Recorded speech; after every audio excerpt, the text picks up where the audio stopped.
Hi friends, welcome back to my channel with me Vijayalakshmi Janarthanan. இன்றைக்கி இந்த வீடியோவில் உங்கள் கூட என்ன ஷேர் பண்ண போகிறோன்னு பார்த்தீங்கன்னா, ஒரு கோவில் ஸ்பாட் தாங்க. இந்த ஸ்பாட் எங்கே இருக்குதுன்னு பார்த்தீங்கன்னா வேலூரில் இருக்குது.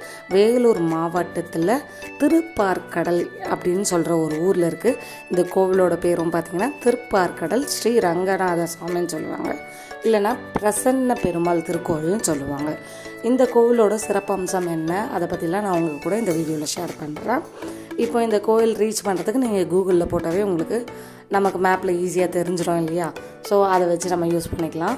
இப்போ இதுதாங்க கோவிலோட அவுட்டர் என்ட்ரன்ஸ். ஓகேவா? எவ்வளோ பெரிய இடம் பாருங்கள், சுற்றி இருக்குது.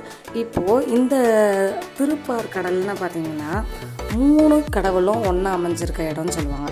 யார் யாருன்னு பார்த்தீங்கன்னா பெருமாள், சிவபெருமான், அப்புறம் பார்த்தீங்கன்னா பிரம்மர், 3 பேரும் திருப்பார்கடலில் வீற்றிருக்கிறாங்க. இந்த கோயிலோட சிறப்பு அம்சம் என்னன்னு பார்த்தீங்கன்னா, இங்கே திருமாலும் ஈஸ்வரனும் ஒன்றா இருக்க மாதிரி சொல்லுவாங்க. தட்ஸ் மீன் ஈஸ்வரனோட அந்த லிங்கத்து மேலே திருமால் நிற்கிறதா. இந்த மாதிரி அரிய கோயில் எங்கேயுமே பார்க்க முடியாது. இப்போ நமக்கு பார்த்திங்கன்னா கோயில் என்ட்ரன்ஸில் ஒரு தெப்பக்குளம் இருக்குது. ரொம்ப ரம்மியமான ஒரு அனுபவம். எங்கள் ஃபேமிலியோடு போகலாம். இப்போ உள்ள என்டர் ஆகும்போது அங்கே தண்ணி இருந்தது, அதில் கால் நினச்சிட்டு அதுக்கப்புறம் உள்ளே போகலாம். இதுதான் நான் சொன்ன பெருமாளும் சிவபெருமானும் ஒன்றா இருக்கிற சிலை. இப்போது இந்த கோயிலோட கதையும் சிறப்பு அம்சமும் பார்க்கலாம். இந்த கோயில் பார்த்திங்கன்னா சிவனின் ஆவுடை மீது நிற்கும் திருமால் இக்கோயிலில் அருள் பாலிக்கிறார். சிவனும் விஷ்ணுவும் சமம் என்பது இக்கோயில் குறிக்கிறது. இந்த கோயில் பண்டைய காலத்தில் கரம்பு என்று அழைக்கப்பட்ட ஊரில் அமைந்தது. பின்னர் மருகி அது திருப்பார்கடல் என்று அழைக்கப்பட்டது. இங்கு 2 சிவன் ஆலயங்களும் 2 விஷ்ணு ஆலயங்களும் உண்டு. இங்கு மூலவருக்கு சொர்க்க வாசலுடன் சேர்ந்த 3 வாசல்கள் உள்ளன. இதனால் இங்கு வைகுண்ட ஏகாதேசி சமயத்தில் சொர்க்க வாசல் திறக்கும் போது நேரடியாக மூலவரை தரிசனம் செய்யலாம். இந்த கோவில் 107 திவ்ய தேசங்களில் ஒன்றாகும்.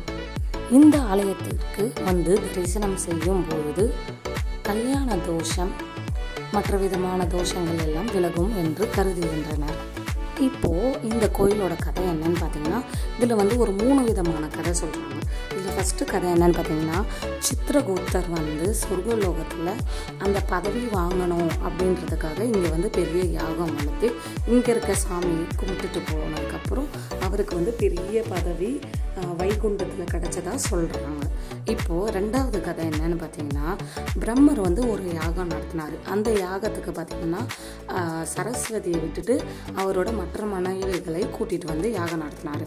அந்த கோவத்தில் சரஸ்வதி வேகவதி அப்படின்ற ஒரு ஆறாக உருவாகி அந்த யாகத்தை தடுக்க வந்தார்.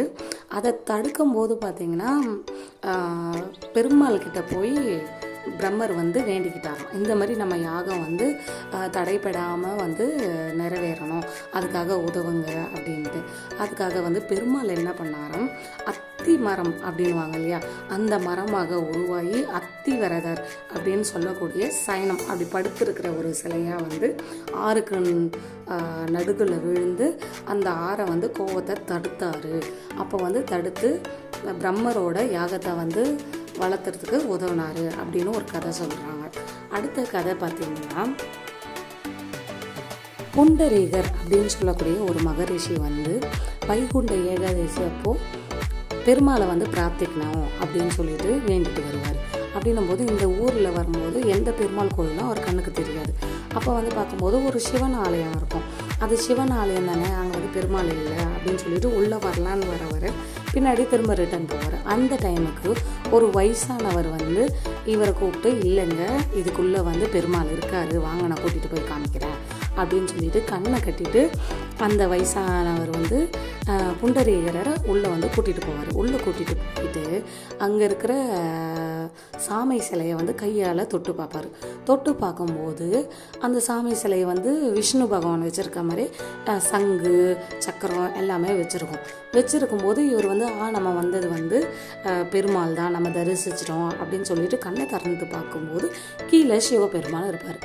இவர் பார்த்துட்டு ஷாக் ஆகிடுவார். என்னடா இது, சிவபெருமானையும் சேர்த்து இருக்குது, பெருமாளும் இருக்குது, 2 பேருமே ஒன்றா இருக்காங்களே, நம்ம பெருமாளை தானே பார்க்க வந்தோம் அப்படின்னு நினைப்பார்.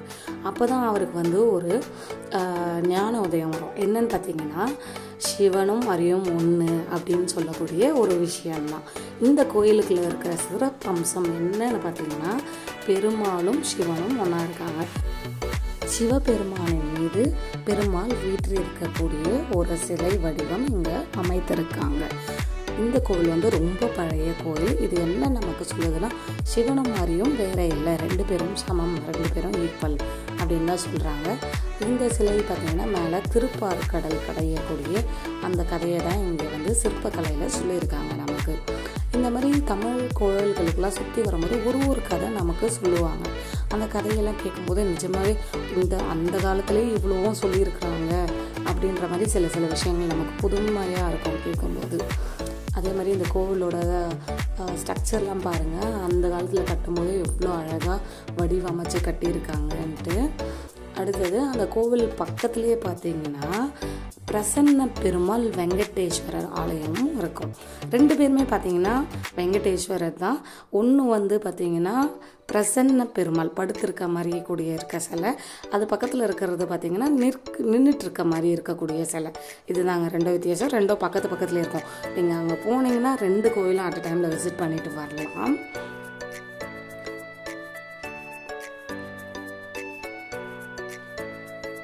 இந்த கோவிலோட சைடில் பார்த்திங்கன்னா அன்னதானமும் நடக்குது. அன்னதானம் டைமிங் ஸ்டார்ட் ஆகும்போது போய் சாப்பிட்லாம்.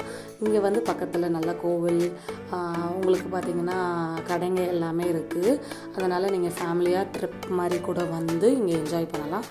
இந்த வீடியோ உங்களுக்கு பிடிச்சிருந்தால் லைக் பண்ணுங்கள், ஷேர் பண்ணுங்கள், சப்ஸ்கிரைப் பண்ணுங்கள். தேங்க்யூ ஃபார் வாட்சிங்.